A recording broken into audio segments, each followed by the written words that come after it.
Now let's do this question. You can see the question is a high level question, and then the question say we need to get the maximum value of k coins from piles. So they have multiple piles, and then in one move you can choose any coin on the top of any pile and remove it, and then add it to your wallet.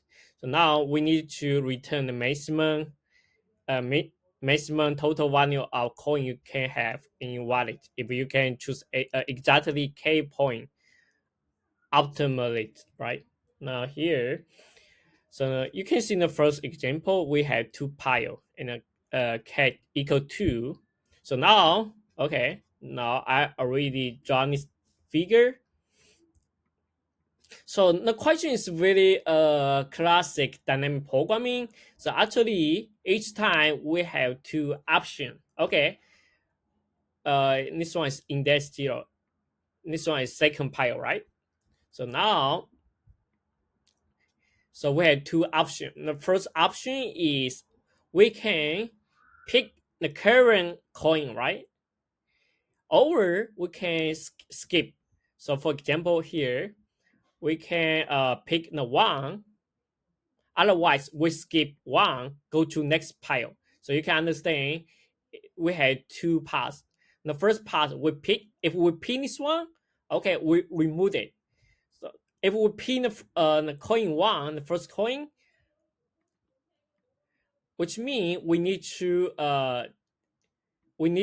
decrease the k, decrement k by one if we pin this one.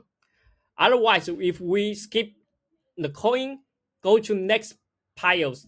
So which means okay, we need to keep the k to next pile, right? So because we didn't take any coin in the first piles. Now here we have two paths. One path to here, and one path to here. The second path, okay, now we know, okay, for example, we pick this first coin. Okay, we remove it. And then the current k is 1, right? We already take it. The sum, you can understand, is the 1 because the first coin just only 1. So we take it. After we taking, now here still have two paths, right? Let me, okay, here. So now we go to here. Now here still have two paths. Keep going down, which means we need to take the 10. We can pick the 10, add it to the sum, equal to 10, right? 1 plus 10. And then over, if we here we take this one, which means k becomes 0, right? So we cannot take any point anymore. If we skip the 10, we go to next pile. Okay, we need to take this one. It's 7, right? It's 7. And then it's 1 plus 7. Okay, definitely this one is bigger one, right? 1 plus 10 is bigger. Now is here we had two parts, right? Now we go back to the periods. Now here in the beginning, we if we k equal to 2, okay, now let me remove all the name.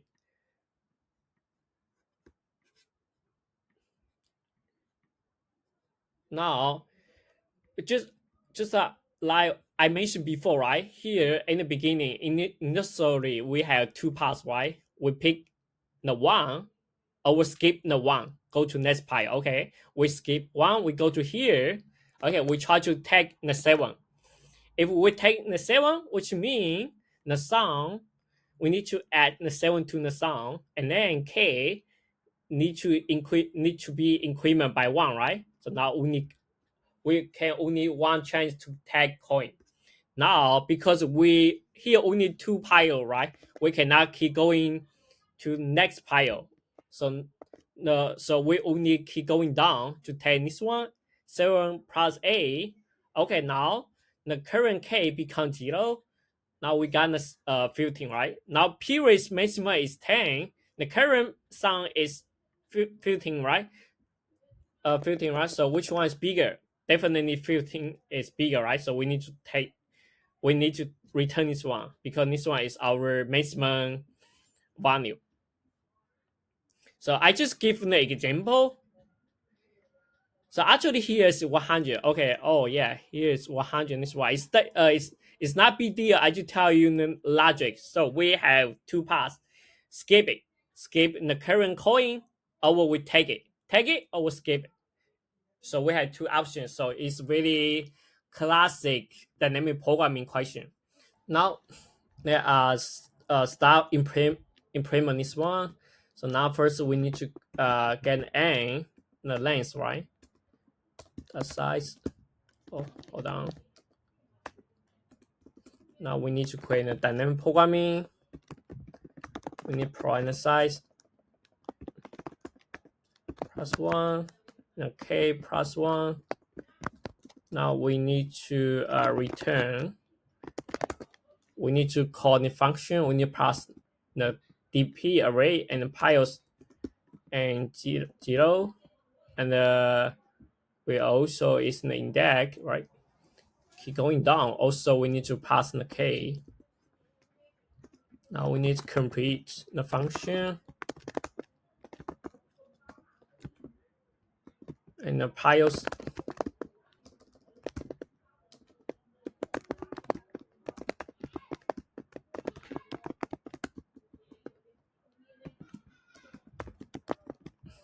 And then we need to index, and then we need to pass the k.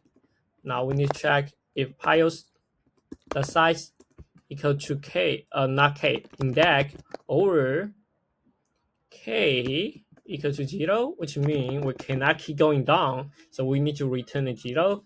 And then second one is we need to check if the current dp already have value.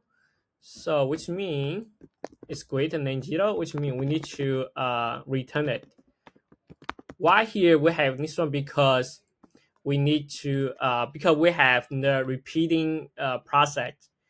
So we don't want to repeat the process, right? So we need to improve the performance. So here we use the memorization. Now here we need to create an arrays and DFS. So we need to pass DP and piles in the index. So like just like I mentioned before, we had two paths, right? First, we had two options. First one, we skip the current pile. And now index +1, which means we need to explore next piles, right? And then, so now we need to maintain the key to next pile. Yeah, we didn't take any point in the current pile, right? So now we also current sum. Now we need to piles get index the size under I need to less than k. So the I cannot over k, cannot greater and equal to k. So make sure we have enough k to take. So now we need current sum. Now we need to piles get index get I. Okay. Now we here. This one is for the we take the first coin in the current pile. And then we need to have arrays, and then we need to find the maximum value, right? Sorry, it should be DFS, and we need to pass the DP and the piles and the index +1. So, and then over we need to k should be -I plus -1, and need to add the current sum. Now, why here k minus I? Because you see the I start from 0, right? So for example, if k equal to 3, so now we already take one coin in current pile, which means the k will become 2, right? So now let's see, we already call this df function one more time it means we already take the coin. So now k 3 minus I. So you can see I start from 0, right? 0. If we, so what we get, we still get a 3, right? So actually it doesn't take any coin, right? If we use this formula, it's not correct because we already take one coin here. So now here, which means because it start from 0, that's why we need to minus 1.